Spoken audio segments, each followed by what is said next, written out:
وَإِنَّ لَكُمْ فِي الْأَنْعَامِ لَعِبْرَةً، اللہ فرماتے ہیں ان چوپایوں میں تمہارے لیے عبرت کا سامان ہے. نُسْقِيكُم مِّمَّا فِي بُطُونِهِ مِن بَيْنِ فَرْثٍ وَدَمٍ لَبَنًا خَالِصًا سَائِغًا لِّلشَّارِبِينَ. فرمایا تم سوکھا چارہ ان جانوروں کو کھلاتے ہو. ڈاکٹر تو جانتے ہیں نا یہ سوکھا چارہ کن مراحل سے گزر کے دودھ میں تبدیل ہوتا ہے.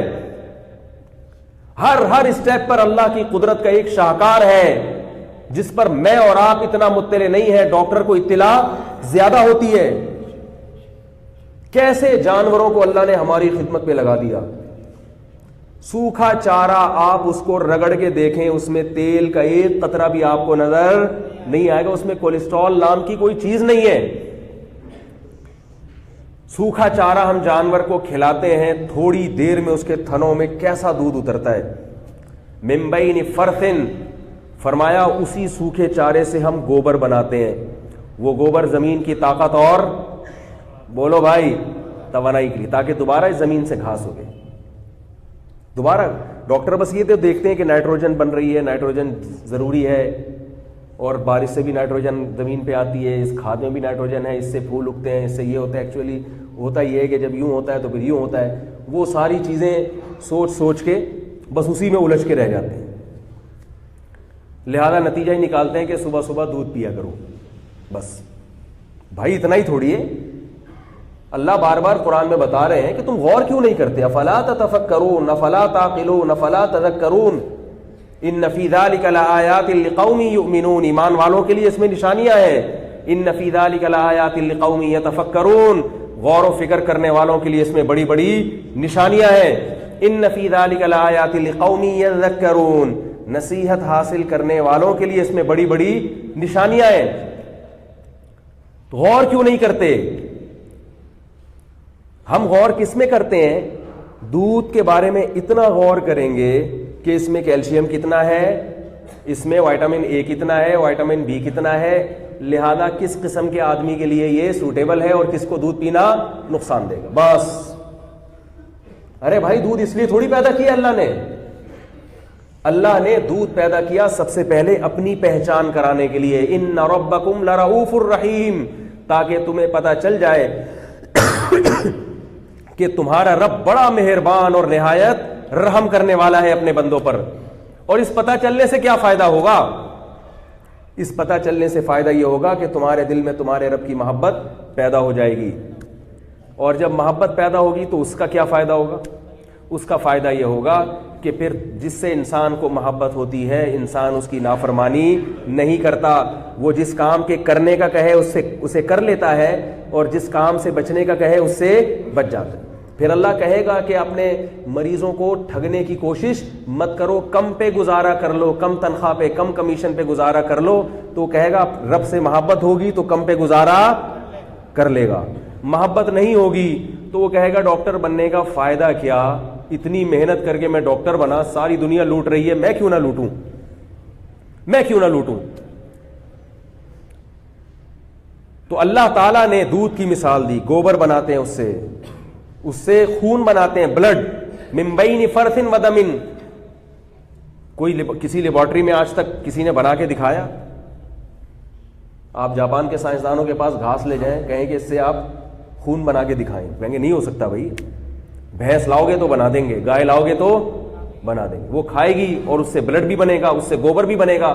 اور بالکل دو متضاد چیزوں کی درمیان سے ایک الگ متضاد چیز نکلتی ہے. لبنن خالصن، فرمایا ایسا دودھ نکالتے ہیں خالصن جس میں نہ گوبر کی بدبو، نہ خون کی بدبو، نہ گوبر کی رنگت، نہ خون کی رنگت. یہ تو اس کا ظاہری طور پر تمہیں رنگ اور ذائقہ نظر آ رہا ہے. مزے کا کتنا ہوتا ہے؟ سائغا للشاربین، پینے والوں کے حلق میں پھسلتا چلا جاتا ہے. وہ اتنا مزہ آتا ہے دودھ پینے میں. لیکن افسوس کہ اب لوگوں کو دودھ پینے میں مزہ نہیں. اب چائے پینے میں مزہ آتا ہے، اب گٹکے کھانے میں مزہ آتا ہے، اب تمباکو میں، نسوار میں، سگریٹ میں مزہ آتا ہے. ہمارے حضرت فرمایا کرتے تھے انسان جب گناہ کرتا ہے تو اس کا سب سے پہلا وبال اس کی عقل پہ پڑتا ہے، بے عقلی کے کام شروع کر دیتا ہے، اور فطرت کیا ہو جاتی ہے؟ چینج. دودھ اتنی مزیدار غذا تھی، اس میں پتی ڈال کے بیڑا غرق کر دیا. اس کا کیا کر دیا؟ بیڑا غرق. دودھ میں جو کیلشیم ہے نا، ایک حکیم نے بتایا کہ آپ 40 کلو دودھ لو، اس میں 1 چمچہ بھر کے پتی کا ڈال دو 1 من دودھ میں، اس میں سارا کیلشیم ختم ہو جائے گا. تو یہ جو 1 پیالی چائے میں جب آپ، یا 4-5 پیالی چائے میں جب 1 چمچہ پتی ڈال کے پیئیں گے تو وہ آپ کی ہڈیوں کا کیلشیم کیا کرے گی؟ بولو نا بھائی، خراب کرے گی. پی رہے ہیں صبح شام. ایک صاحب نے مجھے کہا کہ حضرت چائے کا کوئی متبادل بتائیں تو میں چائے چھوڑوں. ہر چیز کا آلٹرنیٹ ہوتا ہے نا، سودی بینک کا آلٹرنیٹ آ گیا بھائی اسلامی بینک، ٹھیک ہے نا. زنا کا آلٹرنیٹ ہے نکاح. تو انہوں نے کہا چائے کا آلٹرنیٹ کیا ہے؟ بعض لوگ بتاتے ہیں یہ کھا لو، یہ پی لو، یہ کر لو. میں نہیں بتاتا. چائے کا آلٹرنیٹ کی ضرورت کیوں پیش آئی آپ کو؟ چائے کی ضرورت پڑتی ہے جب آپ دماغ میں تھکاوٹ محسوس کرتے ہیں. ایسا ہی ہے نا؟ تو تھکاوٹ کا علاج کیا ہے؟ سو جاؤ. رہنے دو بھائی. تھکاوٹ کیوں ہو رہی ہے؟ تھک گئے نا کام کرتے کرتے، دماغی کام کرتے کرتے تھک گئے ہو تو دماغ کو راحت دو، آنکھیں بند کر کے لیٹ جاؤ تھوڑی دیر کے لیے.